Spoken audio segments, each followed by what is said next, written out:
Kutokana na shughuli mbalimbali tunazozifanya, leo tutakuwa na mkutano wa viongozi, mkutano wa ngazi ya juu wa viongozi wanaosimamia masuala ya kifedha, lakini mahususi katika sekta ya benki, ambapo tunajadiliana juu ya kupunguza tofauti iliyopo kati ya masuala ya kijinsia yanayowezesha ujumuishi wa huduma za kifedha. Nafahamu kwamba Tanzania ni nchi ambayo imekuwa ikijipambanua kwa namna mbalimbali kufikia hatima ya kuwa na uwiano wa 50-50 katika shughuli mbalimbali. Hivyo katika masuala ya kifedha pia tuna lengo la kufikia uwiano wa 50-50 kati ya huduma zinazofikiwa au zinazotumiwa kwa wanawake na wanaume ifikapo mwaka 2033. Sasa mwaka 2023 tulifanya utafiti ambao maarufu kama Finscope, yani utafiti unaonesha huduma za walaji, namna zinavyowafikia au zinavyotumika kwenye katika kuwafikia wadau.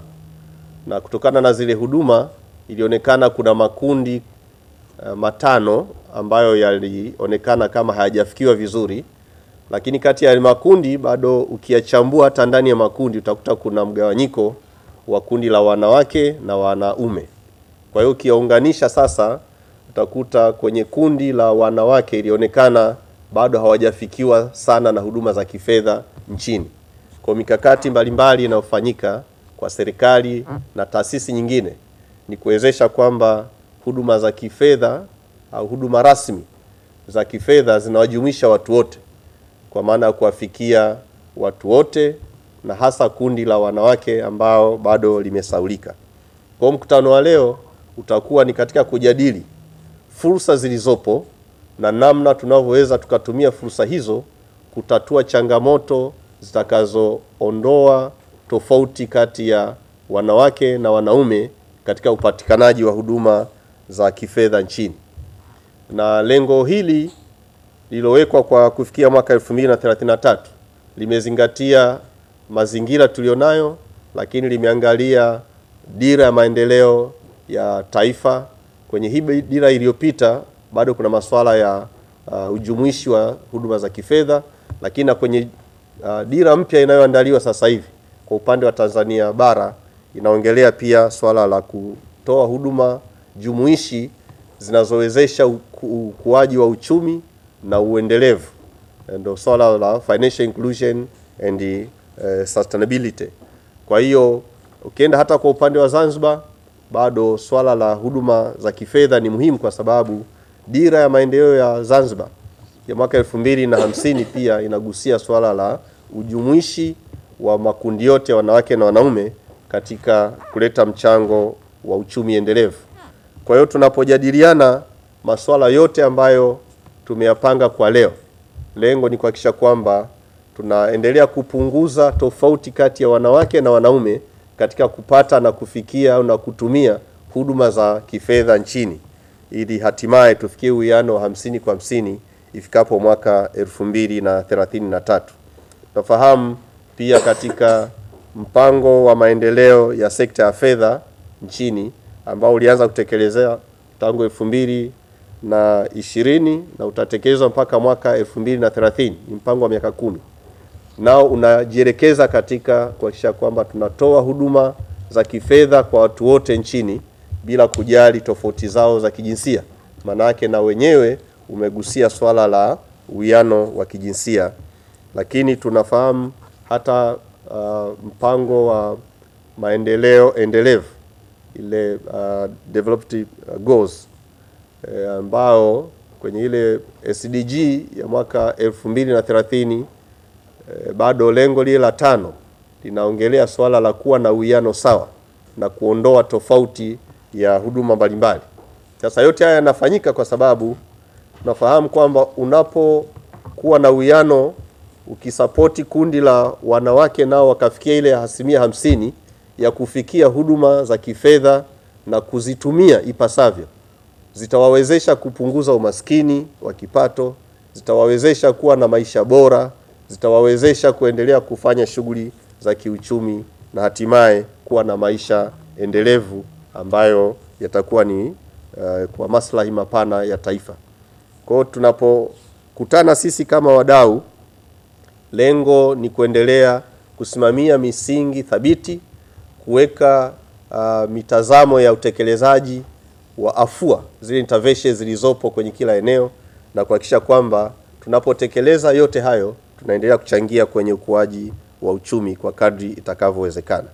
Kwa hiyo tunashirikiana na wadau mbalimbali, na leo tuko hapa na wenzetu kutoka TBA ambao ni Tanzania Bankers Association, na yupo mwenyekiti Bwana Sabi ambaye naye atakuwa na fursa kwenye mkutano wa kuongelea namna ambavyo benki zinaendelea kutekeleza mikakati ya kuwezesha wanawake nao wafikiwe na kutumia huduma za kifedha kwa kadri inavyotakiwa ili kupunguza hiyo tofauti ya huduma zinazotolewa.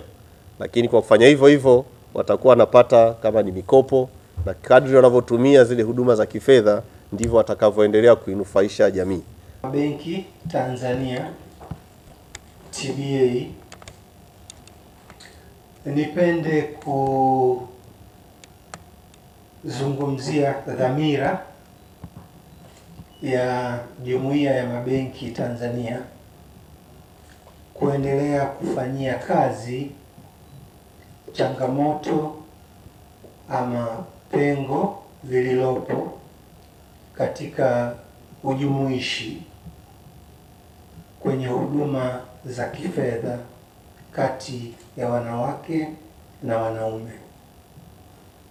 Kama ambavyo gavana amekwisha sema, takwimu zinaonyesha kwamba wanawake bado wameachwa nyuma, na kwa hivyo kuelekea kwenye lengo la ujumuishi wa 50% kati ya wanawake na wanaume ifikapo mwaka 2033, mabenki kwa ujumla tunaendelea kuchukua hatua kadhaa za makusudi kabisa ili kuwafikia wanawake wengi zaidi na kuzifikia biashara zinazoongozwa na wanawake. Baadhi ya hatua hizo ambazo tayari zimekwishaanza kuchukuliwa ni pamoja na bidhaa ama huduma ambazo ni mahususi kabisa kwa wanawake, zikilenga kupambana na matatizo ambayo yanawakwaza wanawake. Kwa mfano, ukosefu wa dhamana kwenye mikopo, matatizo ya lugha. Kwa mfano, tumezoea huko nyuma mabenki yakitumia lugha kama ya Kiingereza. Sasa hivi mabenki kwa makusudi kabisa yamefanya maamuzi ya makusudi kuanza kutumia Kiswahili.